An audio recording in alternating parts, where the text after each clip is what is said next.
Right. Good evening, members in the chamber, members of the executive, and members joining us by Zoom, and anyone else who's joining us online. This is the executive meeting for December. Let's begin with apologies for absence. Thank you, Chairman. I've received apologies from Councillor Colin Deegan, and as you'll be aware, Councillor Adrian Page and Councillor David Mansfield are joining us virtually, but they won't be able to vote. Okay, thank you. Okay, members in the chamber, there's just the four of us, and I just want to, I believe that 4 is quorum. That's correct? It is correct. So we're okay. Okay, so are we happy to, for me to sign the minutes of the last meeting?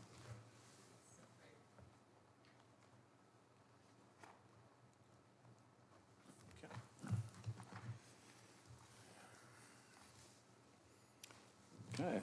Do we have any declarations of interest on anything we're going to be discussing this evening from either members in the chamber or members online? No. Okay. Okay. And item 4, do we have any questions by members for me as leader or the portfolio holders?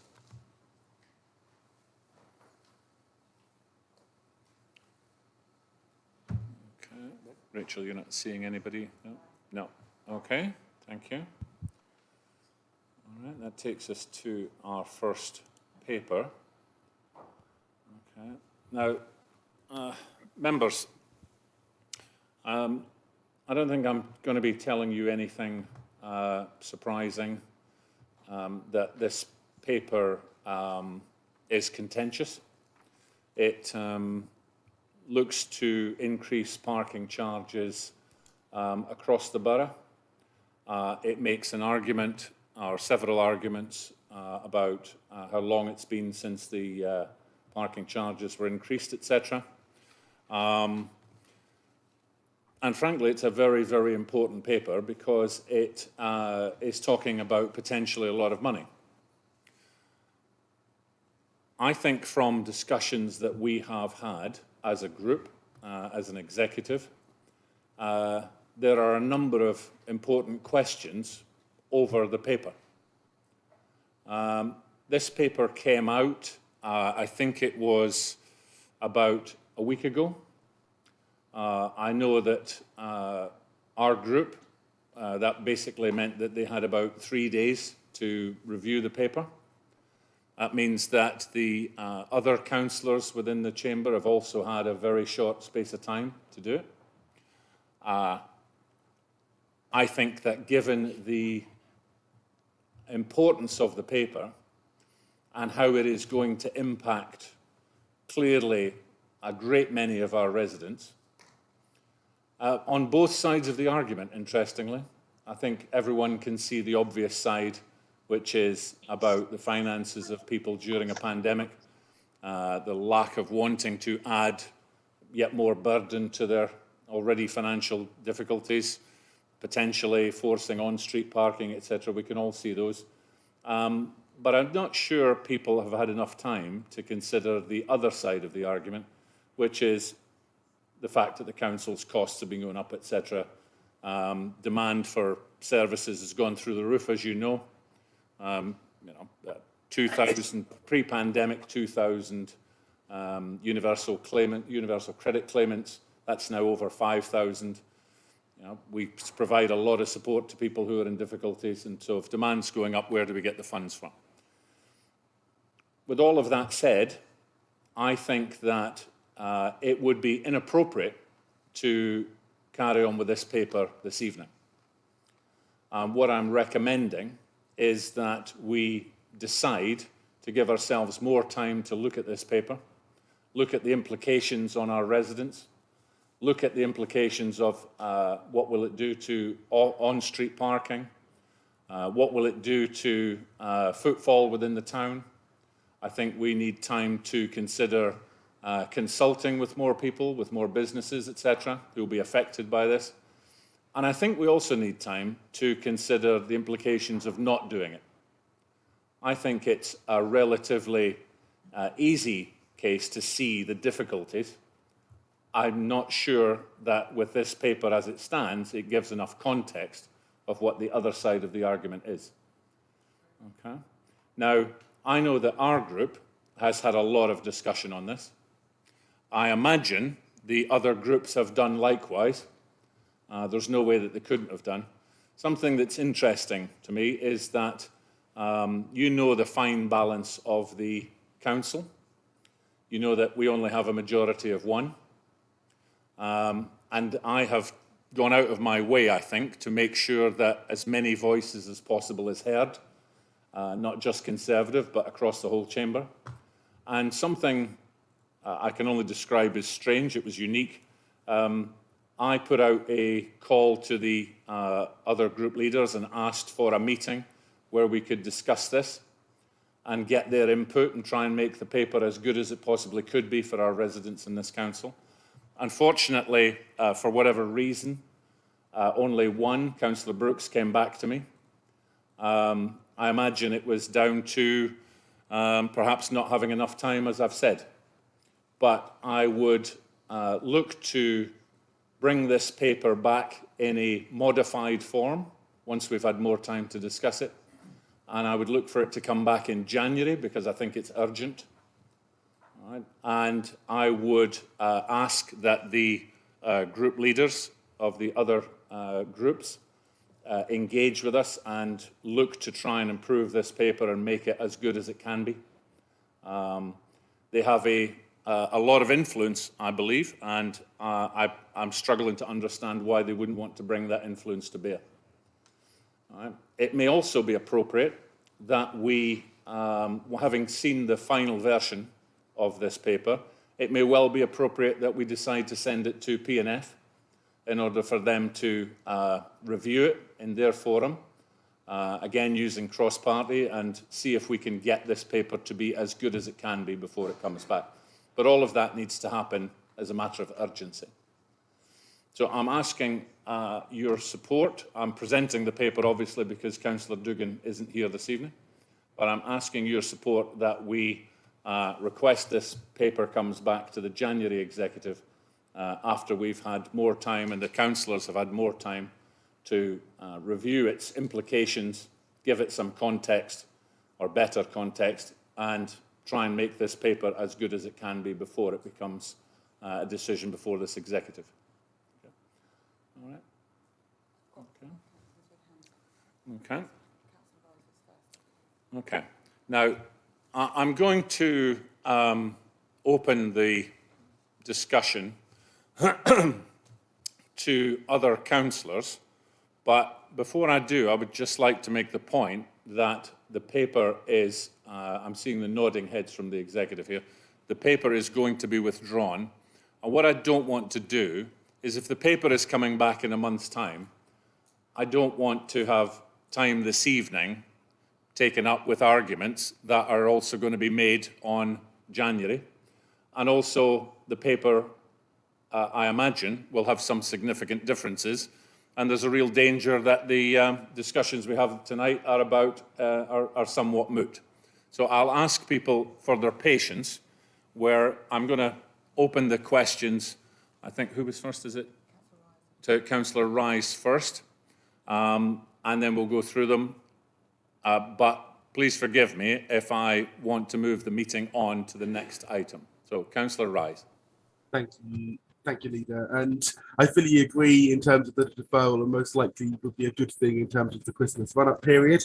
I'm not going to ask about the specifics of the paper, but what I am asking about is that there has been a survey that has been making the rounds on social media that a lot of residents have asked me whether that is a Surrey Heath Borough Council survey. Obviously, I know that it isn't, and I'm just wondering if that is endorsed by the executive as a survey to get views of residents, or whether the actual council will be doing its own form of consultation via a survey. It's the confusion that there are people, residents have asked me whether they should be doing the survey or not. I said it's not a council survey, it is a survey run by another councillor. So I just want some guidance from the executive on the endorsement from the council on that survey. Thank you, Councillor Rice. No, you're correct that it was not a council survey. It was a survey that was put out by a councillor, obviously to gather information for the debate. I think it was pretty clear what this survey was for. Regarding whether there will be a survey, it's interesting because when it comes to price increases of any of our services, we haven't gone out for survey. It has always been something within the purview of the executive and the councillors. But it is something that I'm willing to consider, but that would have to be a decision of the executive.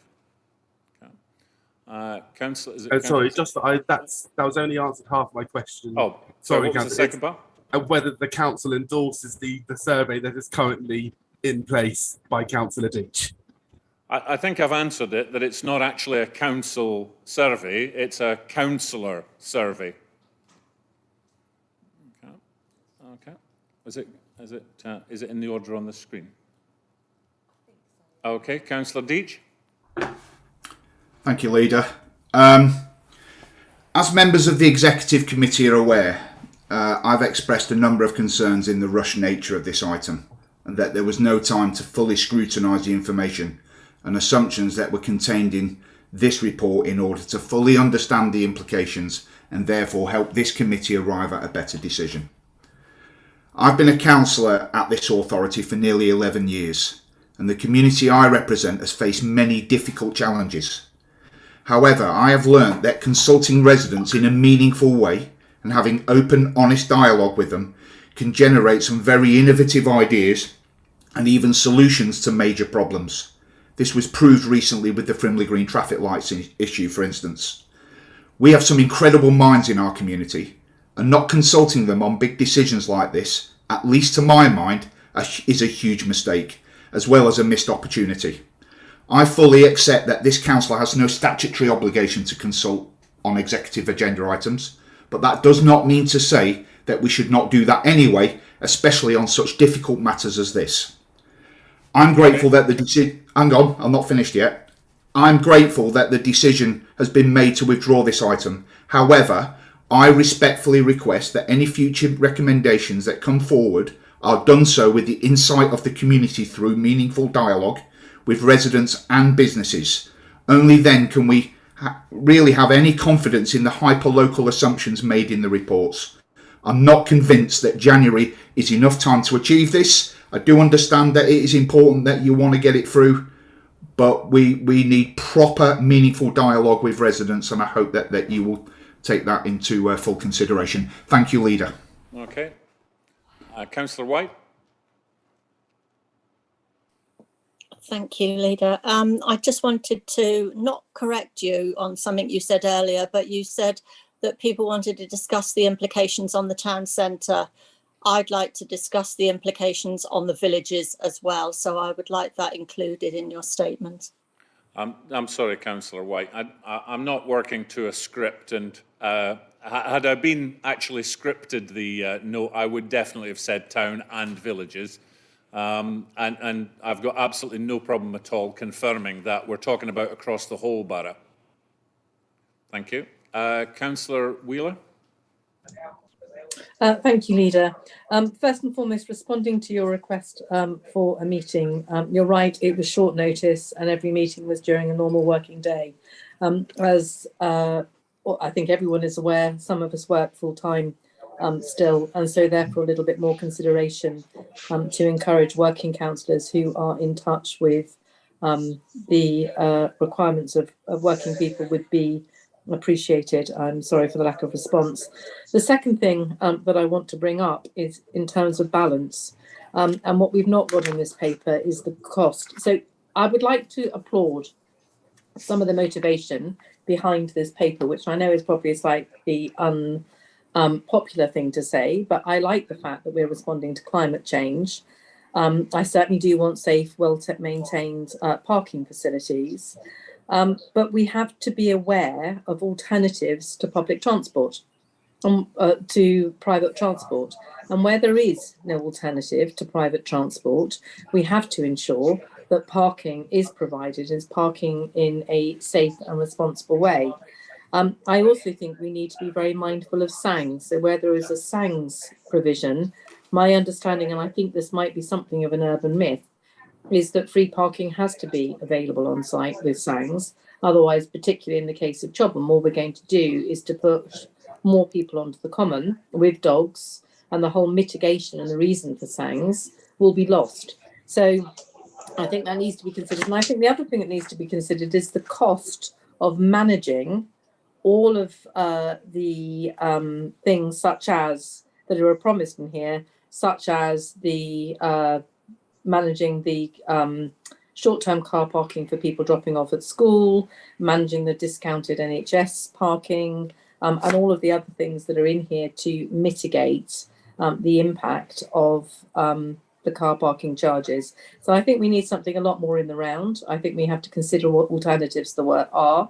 I have to say, from a personal point of view, if it pushes all the car parking into Chobham High Street, that would delight me, because maybe those people that use it as a rat run would choose an alternative route. However, I don't think it would do very much for pollution and idling cars. So we need a balance. We need things considered in the round. And actually, I have to agree with Councillor Deach that January to me seems a little bit rapid to come back and go through this in enough depth. And if you could come up with an alternative time when we can meet, I would be delighted to go through in more details some of the very real concerns I have about this paper. Thank you. Thank you very much. Okay. Councillor White, I think that's your legacy. They call it a legacy hand, don't they? So, Councillor Gordon. Just very quickly, I'd like to say thank you for referring the paper, because I think it does deserve more merit and more discussion. And I'd like to echo Councillor White's early statements about including the villages in the conversation. So thank you, and that's it. Okay, no problem. Councillor Bates. Thank you. I personally would have been quite happy to discuss this paper today, but equally I recognise that that isn't my decision. I have had one resident response to this matter, which is one that Councillor Garrett has also received, which I responded to by email yesterday. Just in terms of, I'm not going to talk about the paper, but just some things that you might want to consider in the report whenever it comes forward in January or whenever. Firstly, I know this has come up before, but why is it that the 1 month permits are significantly cheaper disproportionately than the three month process? That doesn't appear obvious to me, and perhaps should be included in the report. I know it's come up before and I couldn't remember why. Secondly, these need to be taken in parts when this comes back to committee, because some of these, in my view, are very sensible proposals that we should be getting on with now, and some of them are not. And so I would suggest that they need to be treated separately as the paper goes through. The town centre ones and the village ones are two entirely different issues and needed to be treated accordingly. And the final comment I would make is, based on what other colleagues have said, obviously none of these are in Old Dean, but I think it would be wise, irrespective of any discussions that take place with group leaders, for there to be consultation with the relevant ward members in the areas, particularly in the rural communities, because that is the most sensitive part in this, in my opinion, and that appears to have been the bit which has been not necessarily fully consulted with. So that would be my recommendation. Okay, thank you very much. Okay, I'm not seeing any other hands up. Okay. All right. So, members of the executive in the chamber, okay, are we agreed that we will look for this paper to come back in January with giving us more time to actually review the paper, take up some of the points that have been made by councillors and consult more widely? Agreed? Okay. Thank you. Okay. Item 6. First homes, and this is Councillor Page, who I know, having spoken to you just yesterday, you were feeling very poorly. So we'll try and keep this brief for you, Councillor Page. That's very good of you, Leader. Sorry, folks, I'm not particularly match fit, and the NHS have told me to stay at home. So that's why I'm on Zoom, and I'm sort of coughing like Councillor Morgan Rises mostly, but we'll try and we'll try and keep that. So first homes paper.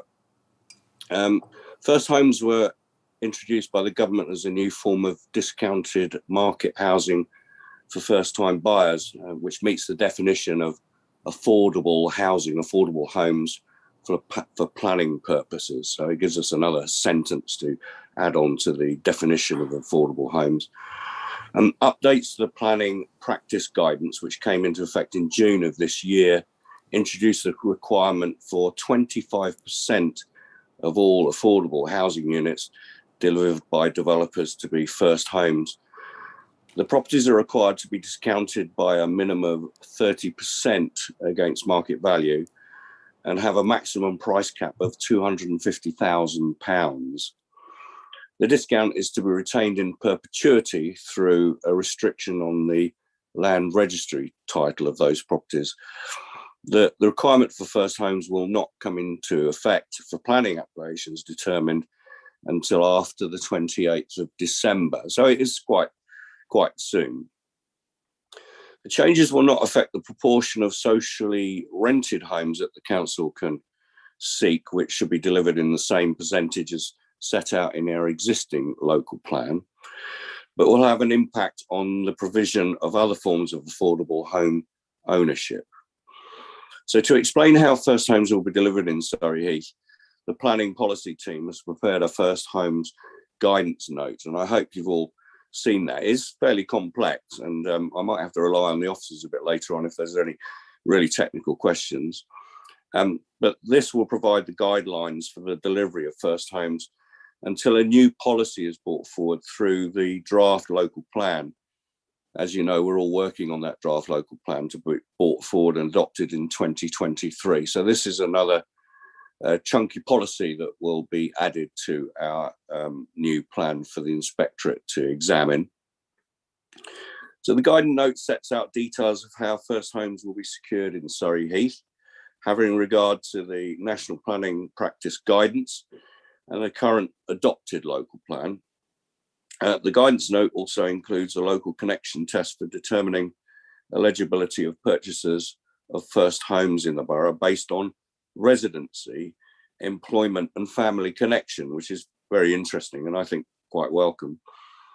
While the local connection test would apply for a maximum of 3 months, after which time, if no buyer is found, then only the national eligibility criteria will apply. And it is proposed to include a local connection test to ensure that the council has the opportunity to provide first homes to local residents and then look at employment, workers, which we would apply more emphasis on gaining homes within the borough. The guidance note also sets out the national criteria for first homes, how the council will seek to secure first homes through developer contributions and the transitional arrangements for the decision making.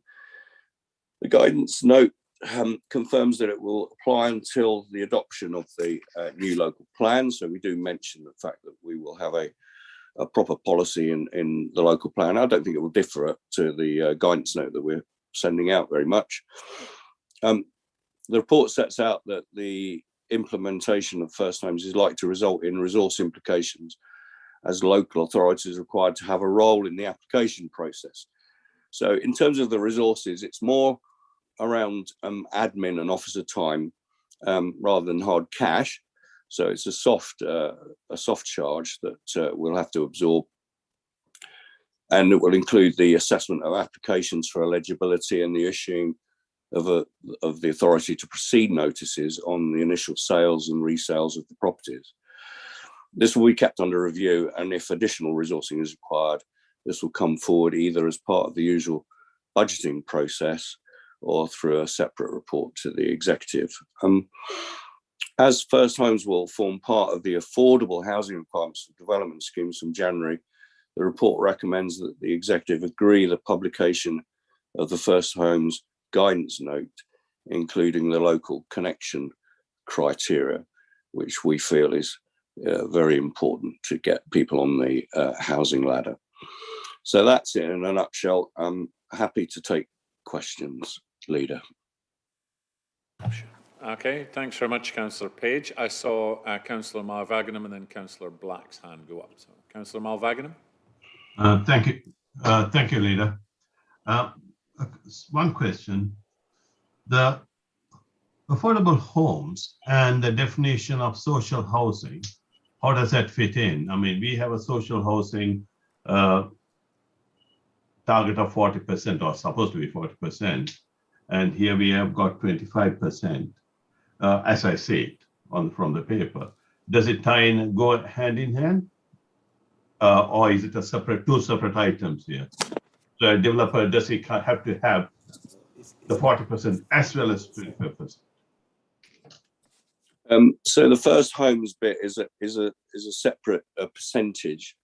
And if you look on the paper at 1.8, I think there's an example there where we talk about what's known in the trade as affordable home tenures. So if we're after 40 units, we're after socially rented units and intermediate units. That with the first homes, we're asking that 10 of those, or 25%, are come under the first homes issue. And it all depends on developers and the release of land and what we intend to do. And so 50% would then be socially rented, and then there'll be sort of 10 intermediate units after that. But it is down, and again, it's a thorny subject, and we've covered this before in the local plan group and at other meetings. It all comes down to the availability of land and what we want to release the land and what it's viable for. It does help us in the future because I think it's probably likely that we're going to intensify building within the town centre, and we are probably the master of our own destiny with that, having ownership of that real estate. So I think it's good that this is coming forward, and there may be a possibility of patches of land could be developed because affordable homes and first homes will have a lever on the land use, on the release of the land in certain circumstances. That's what I believe. But I'm happy if that doesn't really answer your question. I know that Olivia's on Zoom. Olivia, could you elucidate on Councillor Malvaganam's question about the percentage coming forward? Yeah, of course. Good evening, members. So the council's existing policy on affordable housing requires a target of 40% of the total units to be affordable. So the requirement for first homes means that 25% of that 40% affordable provision would now be first homes. The remaining 75% would be made up of the other affordable tenures. So social rent is still to be prioritised. So that would continue to be delivered in the same proportions that the policy sets out.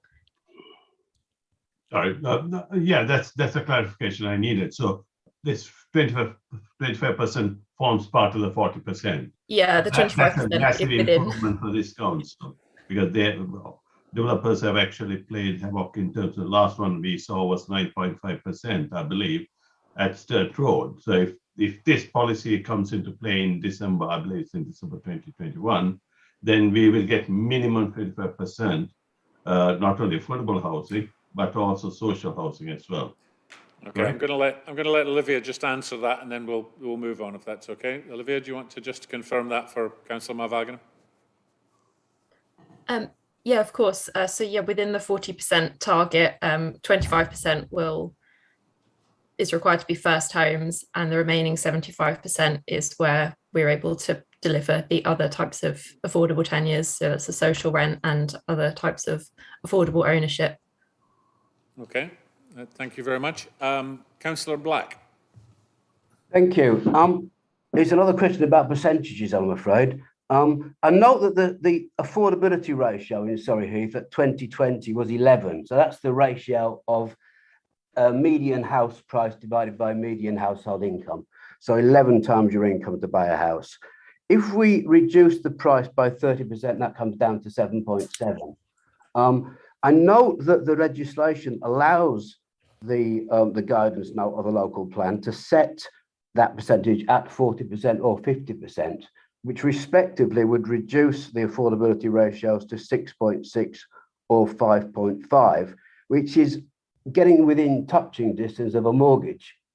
So my question is, what consideration was or could be made to set the discount at 40 or 50%? It would depend on what, it's in the hands of the developer about what they want. But I think looking at plots of land that comes up with this kind of offering, it's in our interest, or it's in the developer's interest, to set a help to buy scheme and a mortgage that shares the ownership out. I know that that's been done recently with Berkeley Homes along the Frimley High Road with the flats that are above the co-op there, and they've been very popular homes, because they have allowed people a striking distance into what is leafy Surrey Heath, which is quite a difficult area to buy. With I know my own family have moved far away from Surrey Heath and able to afford. So there are, I think, going to be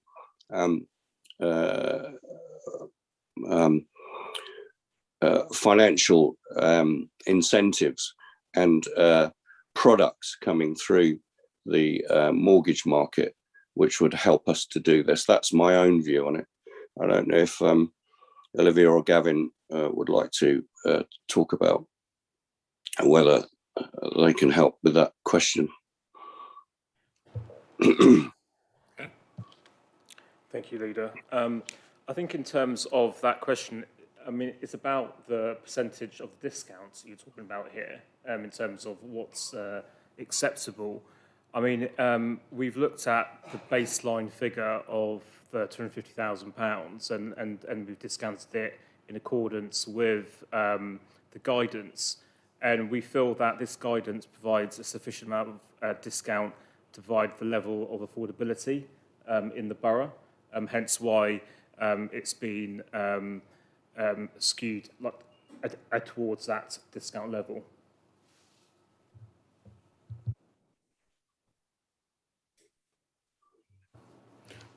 Okay, I imagine that it's the same rules up and down the country.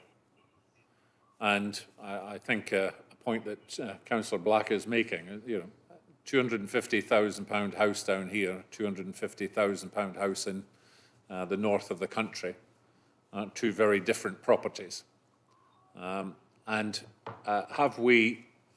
We've taken the view of the discount, I assume, to try and get the balance right, that these actual developments have to go forward and they can challenge if the discounts are too high. Yeah. That's correct, yes. Okay. Yeah. All right.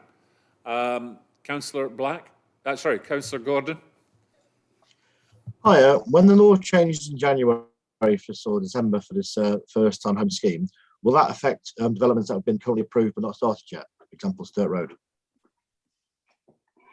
Is it retrospective or only going forward? It's only going forward. So, I mean, that application basically was approved at Planning Committee last month. So, application's going forward after that date. Yeah. Unfortunately, Councillor Gordon, it's only applications going forward. That's fine. Thank you. Okay. Ms. Gotham, your hand is up. Oh, yes, thank you. Sorry, I just wanted to clarify that in terms of the setting a greater percentage discount, that could only come forward through the local plan process, where we would need to demonstrate a need for that. So just to clarify that isn't something we can set at this stage. That would be something we would be considering as we move forward with the local plan. Okay, thank you. And Councillor Page chairs the local plan working group. Okay. It looks like there's no more questions for Councillor Page. Councillor Page, I feel like that feeling you get when you watch a long-distance runner who's just fallen over the finish line. we're almost there. Okay, so members of the executive in the chamber, we're asked to resolve that the update to national planning practice guidance and the introduction of first homes be noted. Publication of the first homes guidance note as attached to Annex A, including the local connection criteria for determining eligibility for purchasers, be agreed, and the potential resource implications of first homes be noted. Are we agreed? Thank you. Okay, item 7, setting council tax base. Okay, that's Councillor Perry. Thank you, Leader. This report seeks exec's approval for the tax base to be used in setting the level of council tax for the year 2022-2023. The tax base is actually the list of assumptions that will be used to help calculate the rate of council tax to be set each year. Section 67 of the Local Government Act, Finance Act 1992 requires us to do this by the 31st of January each year. The actual rate of tax to be collected will be agreed at the full council meeting to be held on 23rd of February 22. Key assumptions in this proposal are that we will have a total of 38,976 Band D equivalent properties from which we will be collecting tax. That will be giving 19,943 to the parishes in 22-23 to offset the effect of the tax base of the local council tax support scheme. That we will effect 1st of April 22 be implementing the empty homes premium at the maximum allowed level, and that the council tax exceptional hardship policy will remain unchanged for 22-23 with a fund of £80,000 available. So those are the key assumptions. We just want approval for those assumptions to be used in setting the council tax. Any questions? Okay, any questions for Councillor Perry on our basis for setting the council tax next year? Okay. I'm particularly pleased to see the recommendation to council that we maximise the ability of the council to get empty homes back into use. That's good. Okay. All right, looks like there's no questions. So members in the chamber, Councillor Perry has read out what we're asked to resolve, small 1, small 2, small 3, and we're advised to recommend to full council, small 1, small 2, as read out. Are we agreed? Thank you. And Councillor Perry, you get a break this time. Okay. Item 8, we are looking at the mid-year performance report for the council, which we are asked to note. As you know, when we develop our 5-year plan, that's then broken down into annual plan, which is in turn broken down to a multitude of actions, and the officers come back to report to this committee as per the annex mid-year report using the, I think they call it the traffic light system. Traffic light system shows that around 50% of the actions are green. That means on time and on budget. About 50% are amber, where if you review them, as I have done, mostly they are in action but are behind schedule with a plan to bring back onto time. And there is one red item, which of course was the suspension of the green waste service, as we all know, due to the problems with HGV drivers and our waste system. I think that if we were to go through the plan in detail, I think you would be here all night. I'm more than happy to look at things by exception, but one of the things I would draw our attention to is item 2.1.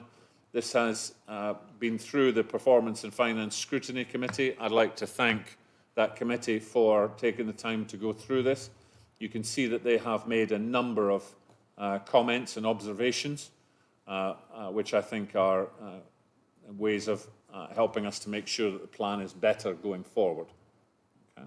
I'm happy to try and answer any questions.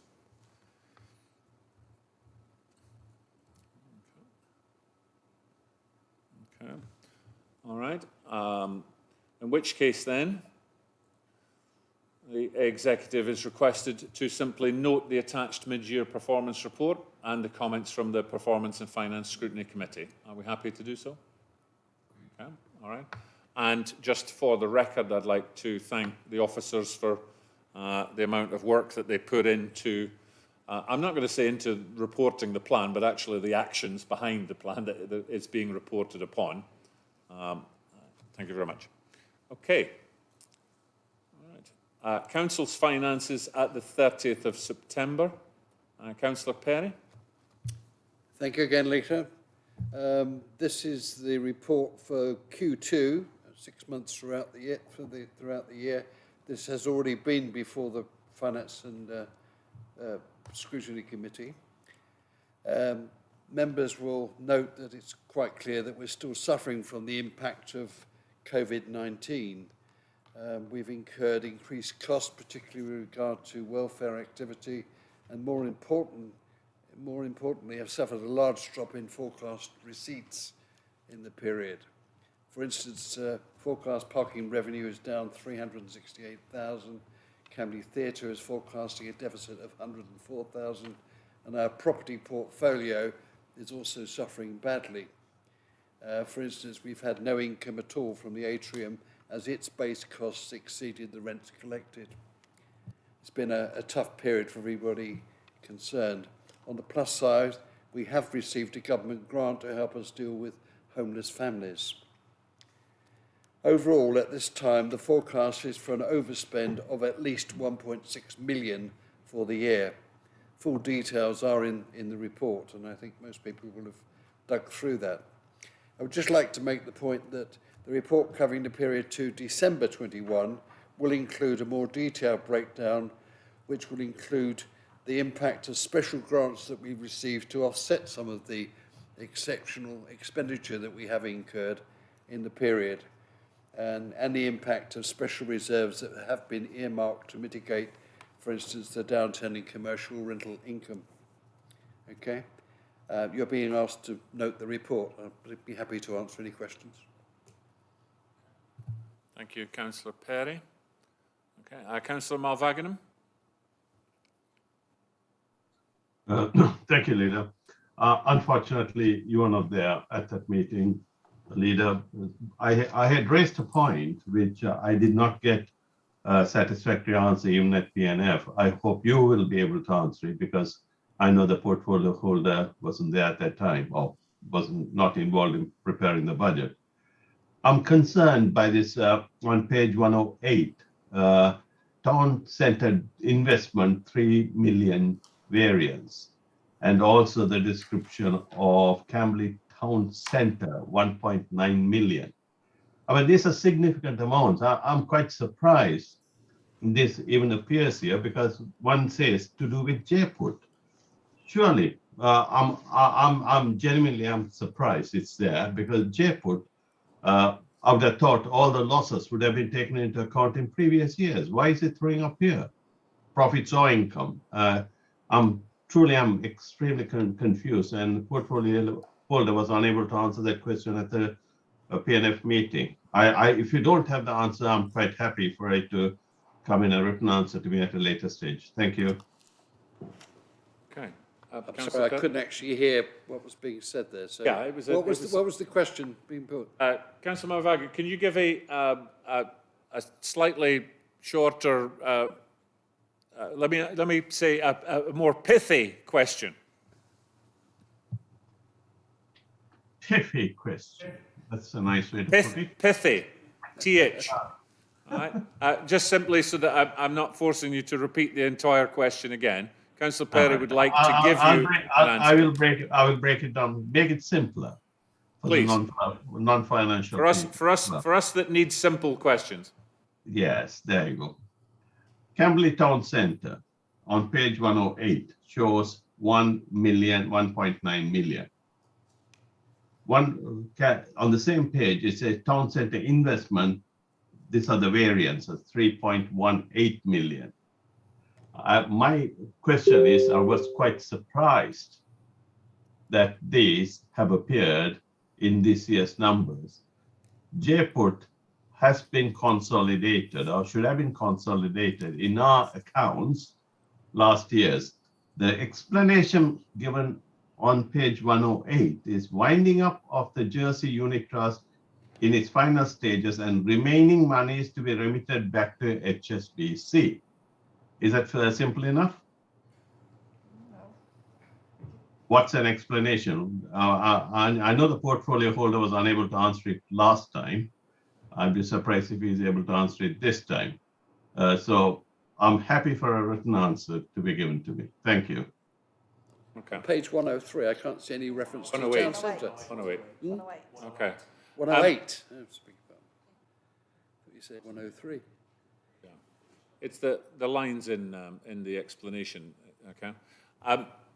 I think what I'm going to do, Councillor Malvaginam, is rather than have a confused answer, I think you've given perfectly legitimately, and thank you for that we'll give you a written answer. I think it's within 7 days.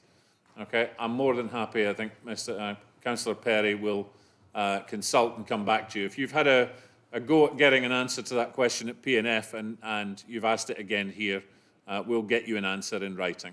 Okay. Okay, thank you. Okay, are there any other questions about the finances at the 30th of September? Okay. Sorry, one more observation, Leader. Overall, the loss of 1.8 million. I mean, we had a budget, or the administration had a budget, and it's exceeding by 1.8 million. I mean, it is a shocking number. It's an observation, not a question, observation to the rest of the councillors. It is an absolutely massive shock to the system. I hope we are not going to continue to accumulate on this and end up with a much bigger number at the year end. It's an observation only. Thank you, Leader. Okay. I think in terms of shock, I think the number, as I'm reading the report, looking at the same report you are, the report is, as the text says, is behind in terms of income from our retail, and that was expected. Perhaps not the expectation of, and you know because you're on the Property Investment Working Group, you're closer to this as I am, with the number of businesses that are looking to not pay their rent, etc. And that's having an effect that nobody, I think, forecast. But as I say, we'll go back to your previous offer and we'll come back to you in writing within 7 days. Thank you. Okay, are there any other questions for Councillor Perry on this? No. Okay. Your microphone's on, Councillor Perry, right? Okay. All right, so Executive, we are simply advised to note the report. Are we happy to do so? Okay. Thank you. Okay. All right. And Councillor Perry again. Capital Programme Monitoring. Thank you, Leader. This is a new report which is designed to help members gain a more detailed understanding of the progress being made on various capital projects that have been approved for the 21-22 capital programme year. Okay, as of the 30th of September, spend had totaled 2.607 million, which is 19.34% of the approved total at the beginning of the year of 13.934 million. And a further 1.266 million had been committed, but not actually spent. So projects totalling 310,000 have been removed from the programme, and projects totalling 171 have been rephased to appear in 22-23. Overall, there are no significant overspends being reported on the capital projects covered by this report. That, in a nutshell, is it, I think. Thank you. Okay. Are there any questions for Councillor Perry on the capital programme monitoring? No. Okay. I'm glad to see that we have adopted the new procedure of if projects are no longer intended to go ahead, we cancel them and return the funds back to reserves and release those funds ready for something else. So, good. Okay. Members of the executive in the chamber, we are simply asked to note the capital programme for the period ending September 30. Okay. Are we agreed? Yep. Okay. Okay. Item 11, Councillor Garrett and urgent action. Thank you, Leader. You all have the urgent action before you, so I won't go through the whole paper. Because of the timescales involved and the fact we received the first payment towards the end of November, I thought it was imperative we took an action on this straight away to enable us to make sure we are helping those residents who really need it straight away. If we'd waited until tonight, we would have only had 12 working days before shutting for Christmas to implement this system, get letters out, make outside agencies aware and start the process. In consultation with the officers and chief executive, I wanted to make sure we were able to put a system in place quickly to facilitate the grant scheme. Surrey Heath have been allocated £176,820, of which £88,410 has to be spent by the 31st of December 2021, with the second payment dropping in January, having to be spent at the end of March. By taking this urgent action, we're already supporting families within Surrey Heath. And as of the end of last week, we have already allocated £11,240 worth of grants. We've assessed 158 claims. We have a total of 227 claims, and I've got all the figures for across the borough. 42% of those vouchers have gone to food, and 56% of them have gone to energy and water. 66% of the claimants are with children and 34% are without children. I would like to thank the officers for moving this forward quickly and making sure we had everything in place as soon as possible. Also, massive thanks to Citizens Advice Surrey Heath for all the work they've been putting in to access each application for grants and get the money to those residents that need it. I would also like to thank Chairman of Performance and Finance, Councillor Melvagadam, for his support and agreeing to sign off on this urgent action so we were able to move things forward. I'm happy to take any questions. Okay. Thank you. I like to always ask our legal counsel, I nearly called you Councillor Ramatol, which, trust me, you don't want that title. Mr. Ramatol, you're happy that we follow the correct procedures for the urgent action? Thank you, Leader. I'm happy that we followed the correct procedure. Thank you. Okay, thank you. Okay, are there any questions on the urgent action, members? Okay, I think it was an excellent decision to do it. As I've said many times, I don't like urgent actions if they can be avoided, but this one seemed to be absolutely. And the numbers you mentioned already, 200 plus claimants that you've processed or in the process of processing, which not one of them would have been done had we waited until tonight for it to happen. Okay, so good. Okay. Well, there are no questions. So members in the room, we were advised to note the urgent action taken under the scheme of delegation of functions to officers. Are we happy to do so? Thank you. Okay. All right. That takes us to the end of part one of the meeting. Item 12 is the exclusion of press and public under the Regulation 4 of the Local Authorities Act. Are we happy to do so? Okay, thank you. Obviously, members can stay on, but members of the public who have watched, thank you very much for joining us.